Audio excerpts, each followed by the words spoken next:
Hey, one more thing before you go. Myofascial release, integrative nutrition, holy fire, and Karuna Reiki. What do all these things have in common?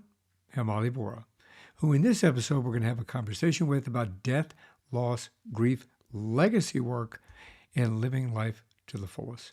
I'm your host, Michael Herst. This is That Thing About Myofascial Release, Holy Fire, and Karuna Reiki.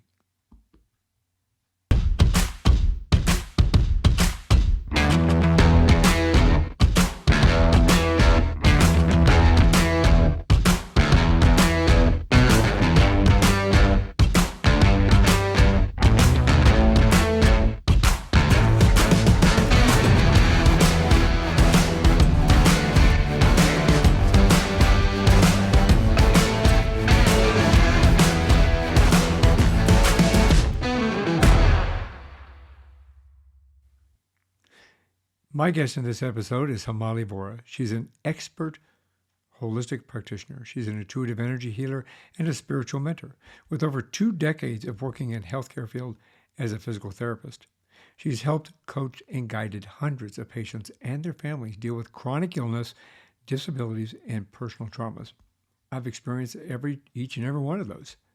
We're going to learn how, through her own journey that was filled with immense grief, depression, traumas, and health challenges, about living intuitive guidance.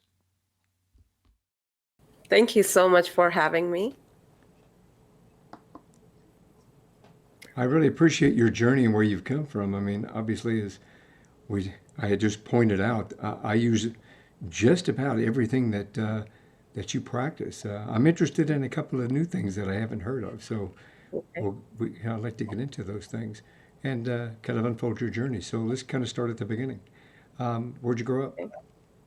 I grew up in India. I was born there, and as a teenager, I moved here to US in 1991. And so I did my high school in India, but my college years, I went here in Maryland.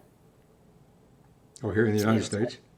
yes, So did you and your family move here, or just you? yes, I came with my dad, mom, and my siblings. So you guys all immigrated here?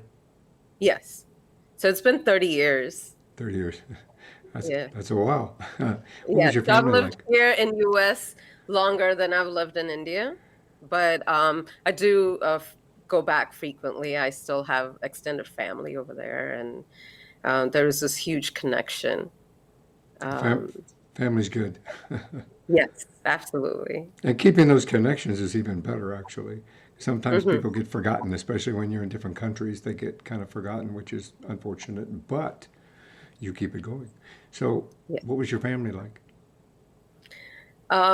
So we grew up. Well, what's my family like? So we're Hindus, and my parents have different style. My mom, um, they both pray every day, and they follow yoga. So they do the yoga asanas, and then also the breathing exercises daily. Um, but prayer and having faith was very important, but we weren't so much forced to believe and follow what they were, but it was almost like passive teachings where there are chantings and mantras going on in the background, the music is always going, prayers and hymns, and of course they took us to temples and activities, but we were never my dad raised us very independent, especially the girls, saying that you can do and achieve whatever you want to. You're no less than a boy. And so that has played a significant role in our life, my sister and my life for sure. I was about to say, you keep saying we, so you have brothers or sisters. You have a sister. Yeah. I have a sister, younger sister, and a younger brother. I'm the older one. And also two different style, meaning my dad believed in more of a service to people, feeding people, giving to people, whatever they needed, like helping them through their hardship. And my mom believed in this devotion with daily prayers and Um, yeah, so she kind of followed a different route, which we were introduced to both. That's well, I mean, I think a diverse cultural background Yes. is important in life because it gives you an opportunity to look at things from different perspectives. Hmm. So, Absolutely. you said you went to university here? Yeah, I went to Howard University. I graduated with my master's in physical therapy in 2000. And then, I worked in DC for a little bit at a hospital nursing home, and then more local to a local small community hospital. I've been working there, but I also in between worked with an agency. So I did a little bit of home health. I also saw kids. I've worked with kids outpatient, and I've also done a little bit of hospital rehab care, acute care. So I've outpatients. I've done it all those areas where I've worked in even um, uh, work hardening place where employees are injured and they go for rehab. So you pretty much you started as a physical therapist. Are you still a physical therapist? Yes, I am licensed in Maryland, and I see um, my patient. So I do. I don't take insurance. So it's one-on-one. I spend hour and a half with my patient, and really. But then now my approach is different because I include nutrition. I talk about nutrition, more of a holistic. What works for you, what doesn't work for you. Also include energy healing work, and myofascial release is also body energy work. Um, so kind of Yeah, include everything in there. yeah. I'm excited about breaking some of those things down Yeah. for our viewers and our listeners. You're an avid traveler. Yes. Is that where you I learned love all most of traveling. this? Say that again. Sorry. Is that what got you interested in a lot of these other modalities? Um, no, I think the more of the energy work, really what started was my kids had severe asthma.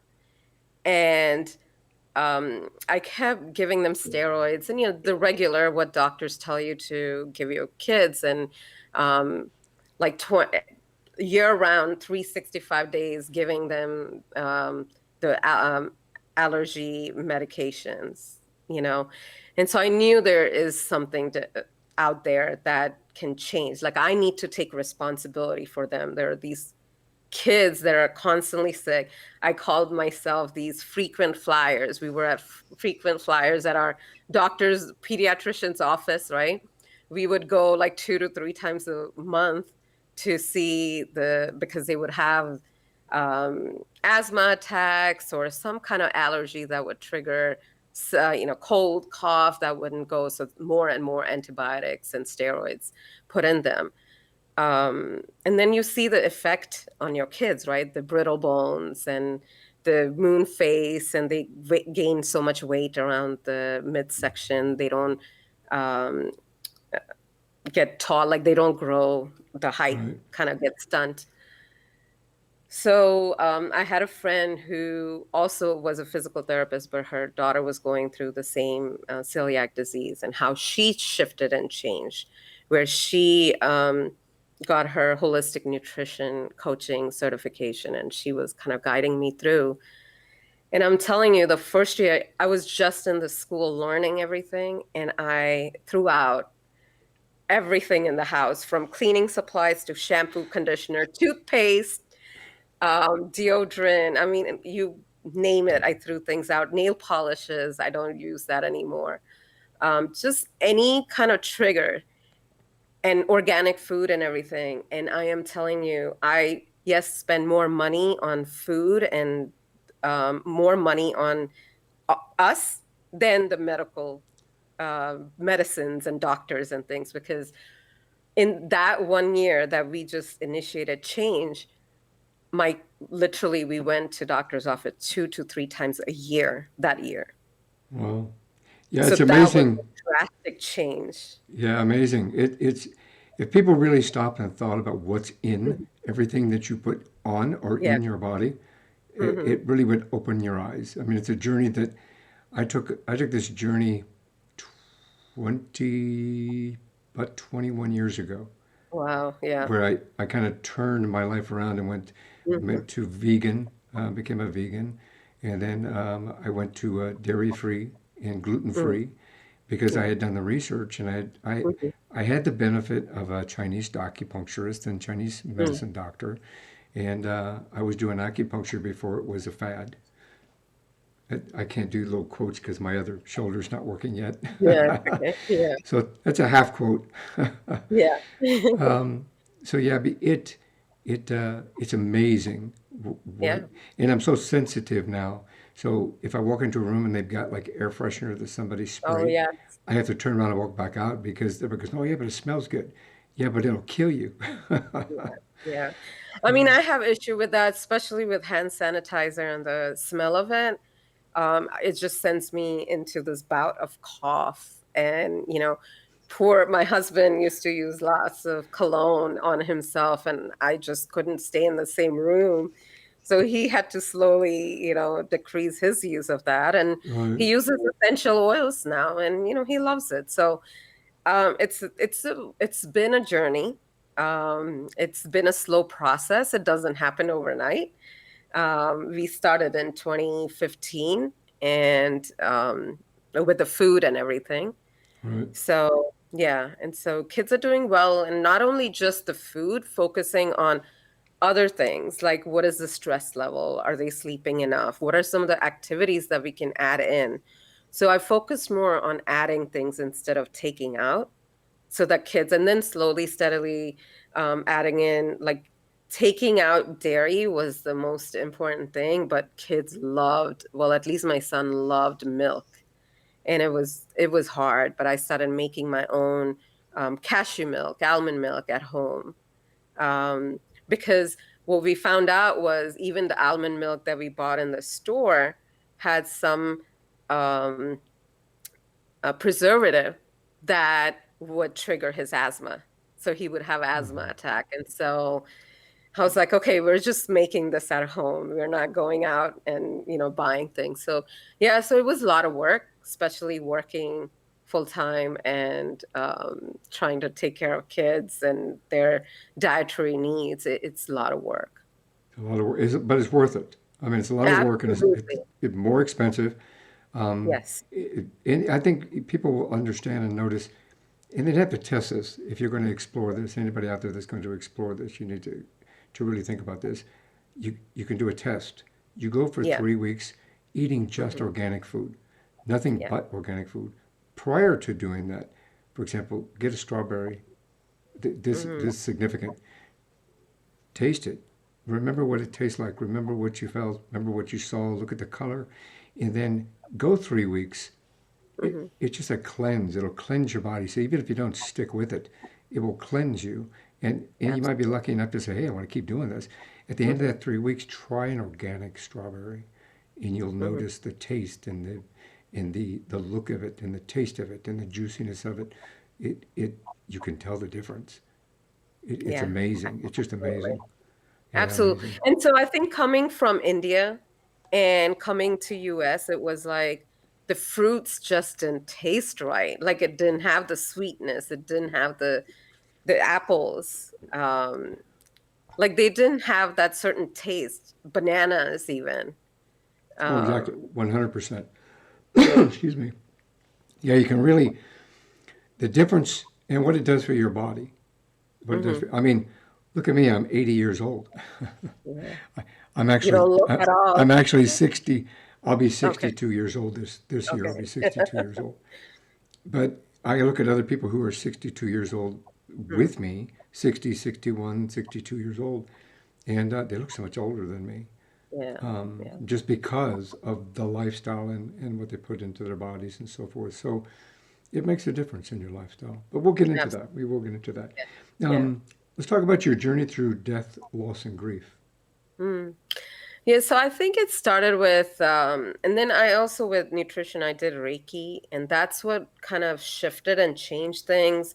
brought into awareness, um, and kind of synchronistic events where I met so many people, and journeyed through like the travels and everything that led me to where I am right now.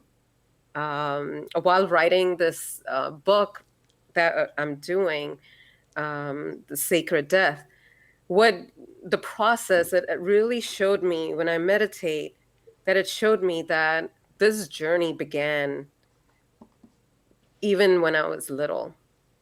Um, this When my grandfather passed away, I still remember, I think I was 7 or 8 years old, where so I was brought to that moment in my meditation where I vividly remember going from like out of body experience almost, and heightening all my senses, where I'm going from one room to the other and watching everyone grieve, and how um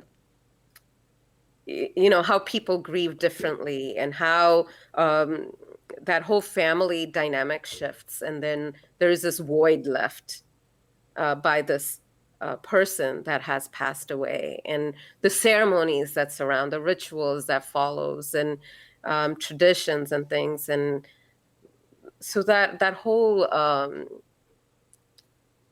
dynamic of death. And my journey started when my dad passed away 11 years ago, and you have this awareness, you start questioning things, you want to learn the meaning of life, especially when a loved one that you're so close to pass away. It's like, what is the purpose of this whole life? Like, for me, I started asking all these existential crises, who am I? Why am I here? Um, I'm sure that life is more than what we see. Like, it cannot be, I'm not just born to, go to school, then study, and go to college and work and get married, have kids and all that. It has to be more than that. And what is that more?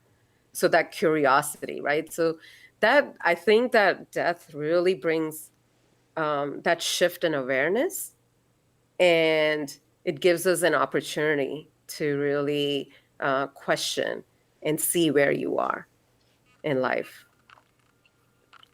And Yeah, and to also know that the grief, sorry, I didn't mean to cut you, but that's I all was right. just going to say, like, I didn't start grieving my dad until 6 to 7 years later. So to see that grief doesn't have a time period, like, it doesn't have to start at certain point, it doesn't have to end at certain point, or it's a journey, and it's to the last breath that you take, you will be grieving your loved one, because That's yeah. exactly. You putting it that way is very interesting. And that's the thing that I've learned as well. Grief does not have a time limit. You're not. Mm-mm. I mean, in some societies, and society has presented itself. Well, they give you Mhm. 3 days off from work. Somebody Right. just died. You get 3 days. Okay, by 3 days you're supposed to be back to work, back to normal. Yeah. Everything's supposed to be good. Somebody said, "Well, it's been a week or it's been 2 weeks. How come you're not better yet? How come you're Yeah. not over it yet? You should move on." They've created an environment for Mhm. hurry up, grieve, get over it, move on, buck up, you know, Right. reboots on, and move forward. In reality, I think that grief should be, it's something that affects us individually. And you don't necessarily, and correct me if I'm wrong with this, in my experience, I've dealt with a lot of death in my Mhm. lifetime, both personally and professionally. Mhm. Grief is something that you don't always go, I'm going to follow these 5 steps. I'm going to be angry, I'm going to be in denial, I'm going to be this, I'm going to be that, and then I'm going to get over it. And it doesn't Yeah. always work that way. It could be in a different way. You could be angry first, and then you could be, in denial at first. You can be angry, acceptable of it, and then in denial then. And everybody's grief journey is their own and unique to their own. Yes, life has to move forward, because if you don't move forward and you wallow in the grief, you can't move forward in a positive way and help those around you. But grief, I grieve my father. My father died in 1977. That's a Mm. long time ago. I was All right. 17 years old. I grieved my father for a long time. I grieve him still to this Yeah. day. And I've already expressed how old I am, so that's a secret I Mhm. didn't want to say. But it's I agree with you. Grief can Yeah. stay with you, but grief also allows you the opportunity to remember somebody and the Mhm. legacy of that person and what they brought to you and what part of your life that they are, which we're going to talk about here in a little bit about leaving a legacy and the Right. legacy of life and death. But grieving can allow us to heal, but also in a positive way. Absolutely. And you're right, when a baby is born, we are given this 6 weeks or 8 weeks of holidays, right? Or off from work. So when somebody dies, it's only 3 days, so that's really that shift that needs to happen. Right, you know we've lived with this person, it doesn't matter how long, even right. yeah, a child loss can be devastating. Yep, And you know so there is so much that goes on with grief. There is so much, depending on how your relationship is with that person, there's so much regrets and shame and guilt and so many other emotions that are attached to it, that you have to go through them. You cannot go around them. There's no other way. And with immense love, that's why you feel that immense grief for that person. um, when I meditate, sometimes it just comes up where I'm just recently, as last month, where I want my dad here. I want you here. I want to you to be part of my kid's life, and because I know how wonderful and great he would have been with my kids. And so it's, yes, it's you are going to grieve that person until the last breath you take. But and yeah, the choice is yours. Which way are you going to go? Are you going to go towards sit in that depression and keep going down into the depth of your sorrow, or are you going to come out of it? And it's okay to stay in there for a little bit. And I think we don't ask for enough help. We don't grieve with everybody else, because we have to be the strong person for someone else, or we have to be um, strong for our kids, or another, the sibling or parent or anything. And so, or we're not supposed to show any of our emotions. Yeah, Uh, that's a bad that's what one. society tells, right? Yeah, that's a really bad. You're not supposed to cry. You're supposed to be Right. strong. You're not supposed to be weak. Yeah.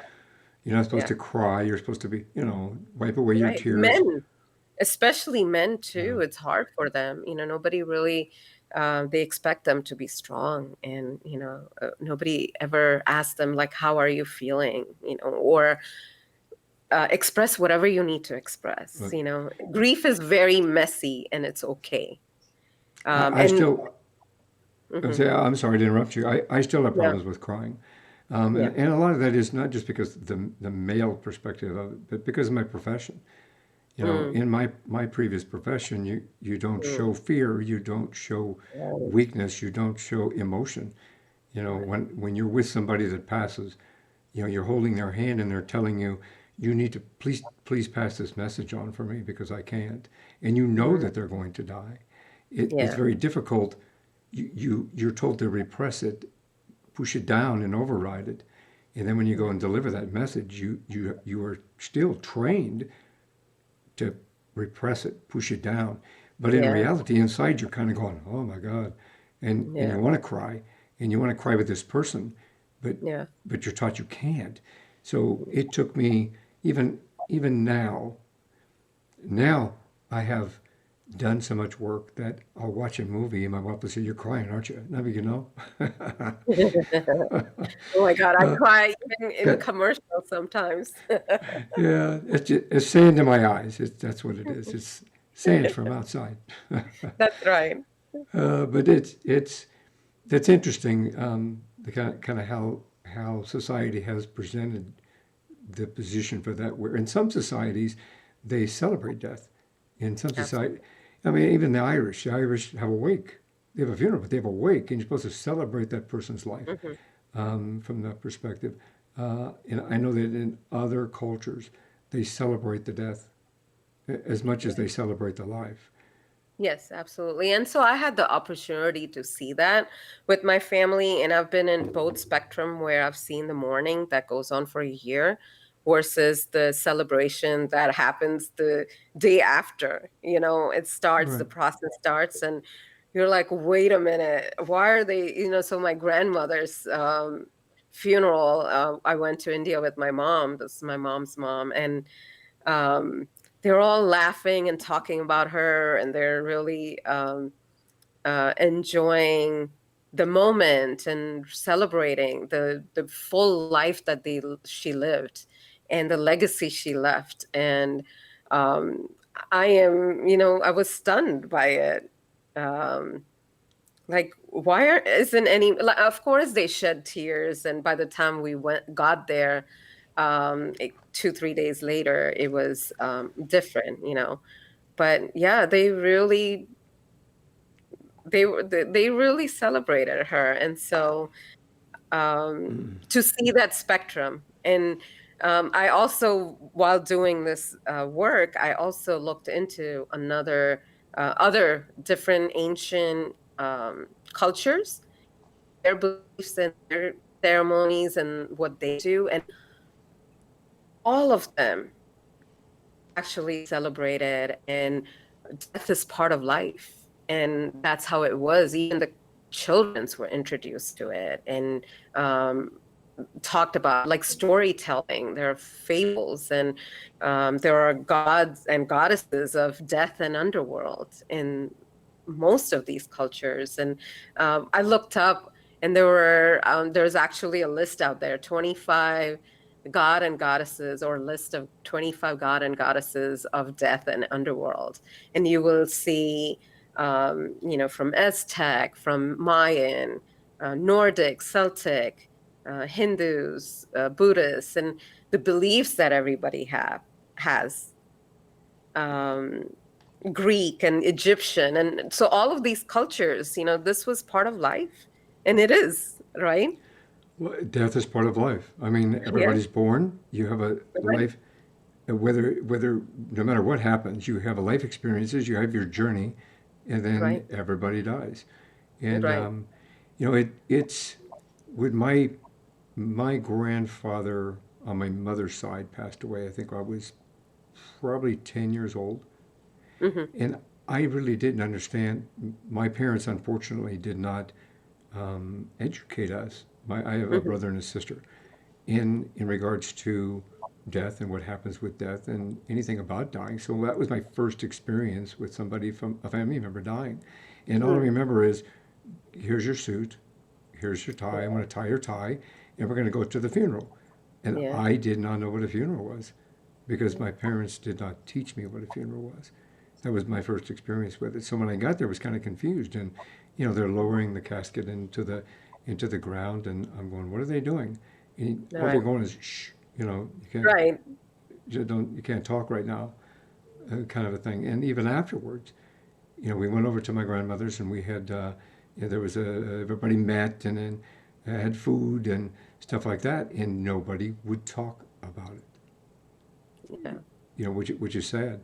So my children, because of my profession and because of other things that happened in my life, my children, I introduced them to death as part of life at a very early age. So they were there when my stepfather was their grandfather all of their life. He was my stepfather longer than my father was my father. Okay. Wonderful man. Signified that you don't have to be blood to be family. I mean, Hmm. immensely. Uh, so when he passed away of cancer, they were present, and I explained it to them, and they were there and took part of that, and were able to say goodbye, able to say what they wanted to say, which is, to me, was important. My wife Yeah. going, why are you doing that? Why are you doing that? It's like they need to know. They need to learn. They need to understand this so they're not shocked and kind of go, well, where's Grandpa? Yeah. Yeah. Why And didn't there's Grandpa so come much home? sacredness to that. That whole space, it creates this together you mourn, together you say goodbyes, together, even with the person present right there. Um, you're allowing them, you kind of detaching them, and that whole space that, and it's almost like a ceremony. You're Oh, creating that absolutely. safe space to talk about and feel whatever you want to feel and say.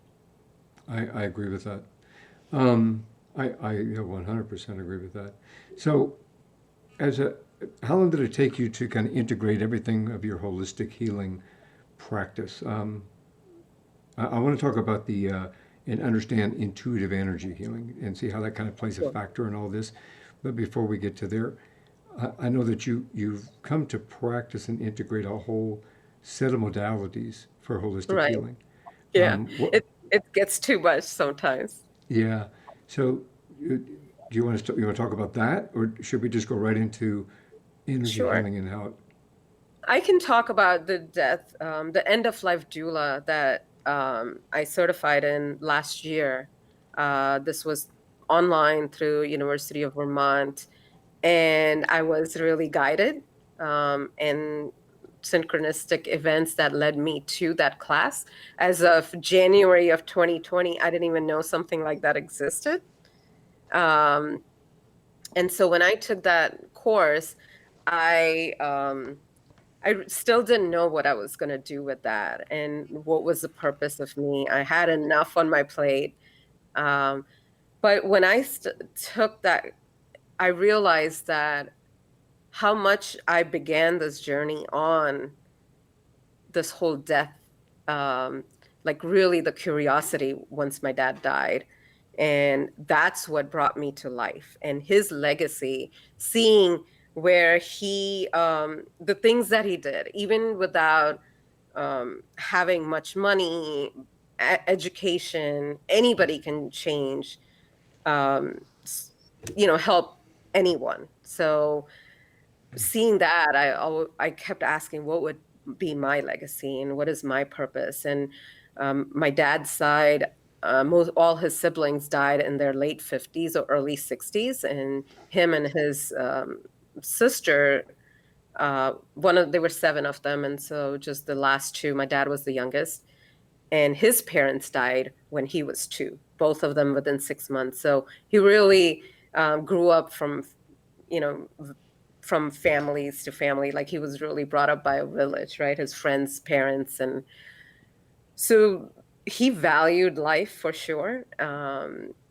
and valued people and the need to help others, to be there for other people, as he was taken care of. And so seeing that and knowing that I was like 38 or something, I think I was around then, 37 or so, that knowing that if I only had 20 or 30 years to live, then that's a really short time, and I need to start moving forward and really start looking at what is it that my purpose, why am I here, and I need to really um, find that out. And that was a journey. And so when I took this course last year, it really, um, I guess that was my calling to speak a little bit openly about death and having conversation with people, allowing them to talk about what they think, and um, seeing different um, cultures and what their beliefs are, because we're billions of people on this world, and that many perspective and that many ways to heal and grieve. And so I really I was curious about what are other people doing? How are they helping themselves? I'm telling you, I had severe insomnia, I didn't sleep, depression, and I would get angry, so fast. And life was just not, it was hard. The 4 or 5 years after that my dad passed, until I figured out. And so the healing energy that I used was Reiki, which is a Japanese form of touch healing. And that really brought into my awareness and existence so many things. Not only did it helped me with my insomnia, helped me with my depression. But it showed how life was so beautiful. It showed me that every moment holds this miracle and magic in it. And just kind of following that magic moment to moment kind of led me to the life that is so beautiful. If you just change your perspective and if you just shift your outlook and look at it differently. So daily meditation, I've been practicing daily meditation um, since 2014, I want to say, and things start shifting and changing to where my life and my purpose should be. It's taken me where I am. So that's what intuitive really means. It's like we all have this GPS system built in us. We just have to be in that stillness to really listen to it. And it's very gentle. It's like, it's not like the car GPS where it's like, okay, make a U-turn, make a U-turn. It keeps, the choice is yours. And it's up to you whether you're going to take responsibility of yourself and taking care of yourself. I think that it comes back, like you said, it comes to a choice. You can make a Hmm. choice, and everybody's got choice. Everybody's got free Right. will, and you make the choice whether you can move forward or whether or not you want to stay where you're at. And I think especially through the death part, you mentioned doula. Hmm. Can we talk about that a little bit? What exactly is that? Um, so when someone is at the end stage, like they're terminally ill, or the hospice, if they go into hospice. So death doula is someone that helps the family, helps the patient. Um, Either they sit through the patient, they companion them, they sit vigil, meaning at their end stage, not knowing when they're going to pass away. They pick up on signs and what they're talking about. Sometimes the family member is not able to understand um, what the loved one is saying in their end stage. Um, and what does that mean? For example, that many people that are at that end stage, sometimes they see their loved ones that are deceased and they talk about, oh, they're right here, or I see them. And we think, that maybe they're hallucinating. Uh, Maybe something's wrong with them. And so, um, or if they say, I see light, or I see angels around me, I see the loved one standing around me. So what does that mean? And there are numerous research done out there that helps with that. And so end of life doula also helps through. It's almost like they're there to help between the nursing help or doctors, and they're there to help the family figure out what's going on, help with advanced directives, help with funeral arrangements or last wishes. They can even do legacy projects with them, or it's called dignity therapy. But really focuses the client or the patient that is at their end stage and what are their wishes. And it kind of is an outsider who has more of a unconditional positive regard, meaning without judgment, without criticism, without bringing their opinion and their values and all. Just kind of seeing what the patient wants, what is their last wish, what are their last wishes, bringing in some of the musicians or some music or healing energies, whatever they are, okay, to make them comfortable, make them pain-free, their last moments, like helping them live until their last breath. And that's a positive thing. I think that some people, we took care of my father-in-law who had Lewy body dementia, Mm, and he absolutely 100% didn't want to go into a home. and Mm. did not want to go into a situation where he would have to be taken care of by other people in a facility that he didn't recognize. Right. And it was obviously we as I say we as his kids, as in my wife and I have Right. been married for 32 years. So Wow. myself, her as her father, and myself made that decision when he asked us if we would take care of him. We Mm. made the choice to take care of him, and bring him in here to a home, and we made every arrangement that we could get, and gave him the opportunity to basically pass on his own terms, Mm. which I think is important, and that's kind of what the death doula, from what I understand, what you just described, you give that person an opportunity to go on, basically on their own terms. Right. You give them the opportunity and the family the opportunity to spend the time, which it's an amazing gift actually.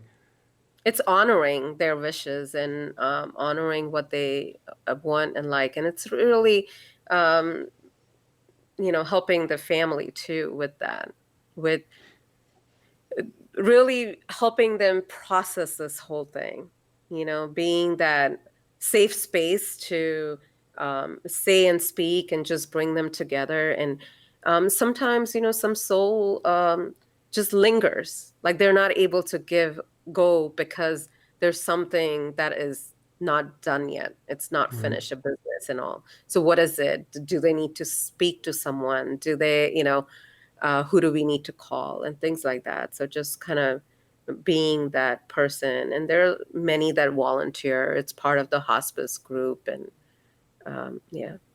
Well, I commend you for that. I mean, it's a difficult journey even for you, because even though it's strangers, you become, I'm sure you become attached to these people Right. as Right. part of you become part of their lives, part of their journey, Right. Yeah. and Yeah. kind of an intimate part of their journey, because it is participating in end of life Yeah. from a different perspective. So thank you for doing that. Yeah. Honestly, Well, I know what it means. I know what it is. I don't want to.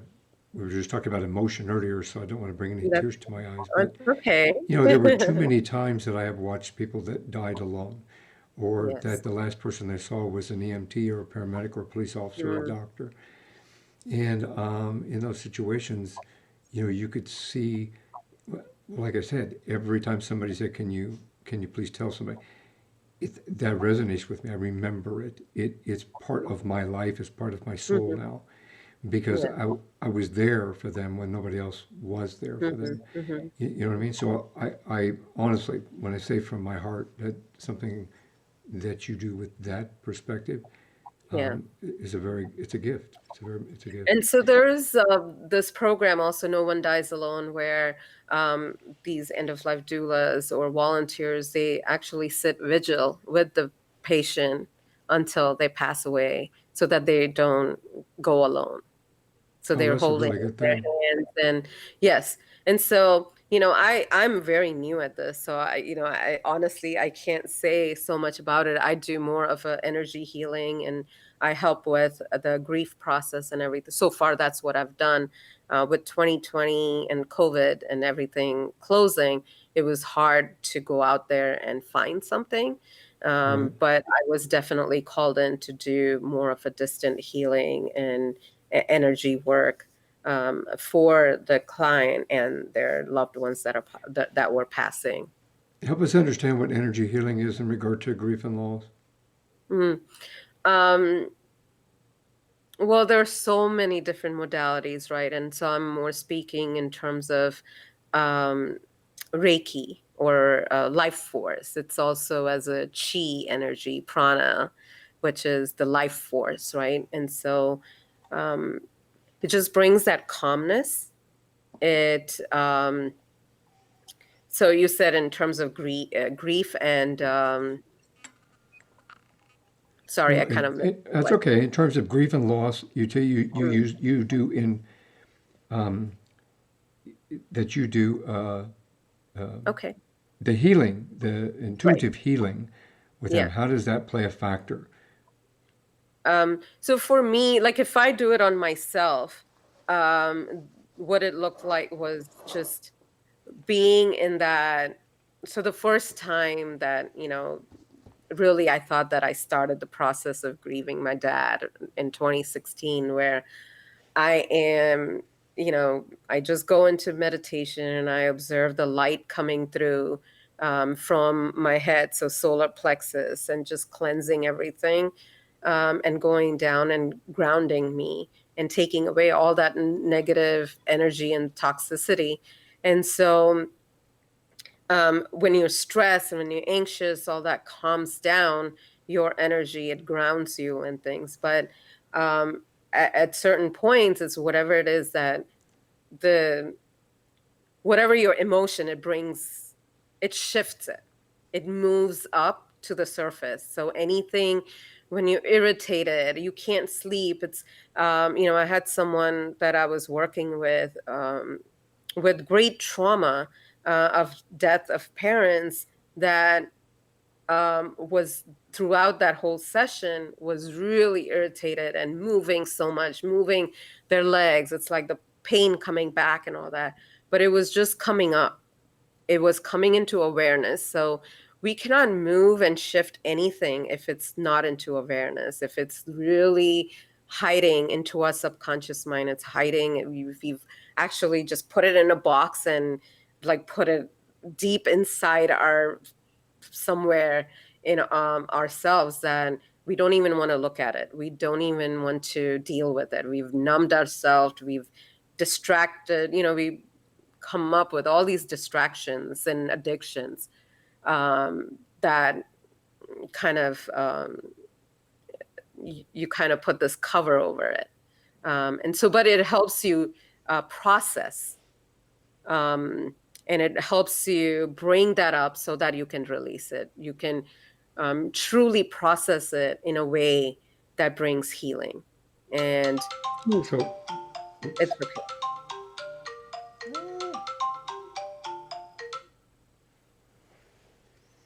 It's all I thought good. I had that But turned off. Sorry. no, it's okay. So it brings that peace and that calmness. And it that's how, because when you're in that peaceful state, you're able to go a little deeper within you. So Um, basically, I mean, you're healing the energy from the inside, yes. And inside so, out. right. And it's different with different people. It starts out very superficial and then it keeps going deeper and deeper. So it's not like a one session that will fix it all. And some of my clients do ask, like, okay, and then they come, or some people come for that one healing session and they're like, oh, nothing worked, nothing shifted. But then you see them 5 days or a week or 2 weeks down the road, their relationships are better. They're much happier. They're losing weight. They're, doing some of the things that they really loved. And so that's how the shift starts happening. They start um, feeling much better, and that shows around them, that shows in their relationship, that shows in their work, um, the abundance that comes after that, once you start moving these energies that have been stuck, because it's so important. We are energy beings, and 60 to 70% we're water. And so we know that water, when it's stagnant, what happens? It gives brings Attracts mosquitoes, mosquitoes. right? Infections and everything. So what happens with the water and energy that are stagnant and stuck in our body? You know, it it brings infections and illnesses and diseases, and that's what it is, dis-ease in our body. Disease. I mean, So that's an interesting way of putting that. I've yeah, not thought about it from that perspective. yeah. Dis-ease. That makes a lot of Right. sense. So Um, that uneasiness in our atoms, uneasiness in our cells, uneasiness in our muscles, bones, our emotions, because it's just stagnant, it's not moving. Remember, everything is in motion. Everything has to be in, right. right? Everything is changing and shifting and evolving. And so does all that has to shift and change and evolve in us too. Yeah, that's a positive thing. We've only got a few minutes left. Yeah, Let's sure. talk about Holy Fire and Karuna Reiki. Okay. I've not heard of Holy Fire before. Yeah. So this is created by William Lee Rand. And so it's still a Sui form of Reiki, but it has a holy fire energy to it. And his guide is Jesus and Holy Spirit and Holy Fire. And so um, it is just one form of Reiki where you just imagine the light coming through and the light and your guides and angels and them doing the, we're always surrounded by our loved ones, our ancestors, our angels, our guides. We just have to ask for their help. And either they always help. And um, so Holy Fire Reiki is with Asui Reiki, you have these symbols. And so Reiki 1 is just history, and then Reiki 2 gives you these three symbols. One is um, something that gives speed for healing, and the second is emotional healing, and then the third symbol is distant healing, and it could be distant past, distant future, or it could be in distant, you can heal someone else and their circumstances. And um, with Karuna Reiki, it goes deeper in with past life regression. It helps with ancestral healing. It helps with addictions and things. So there are 8 symbols in that.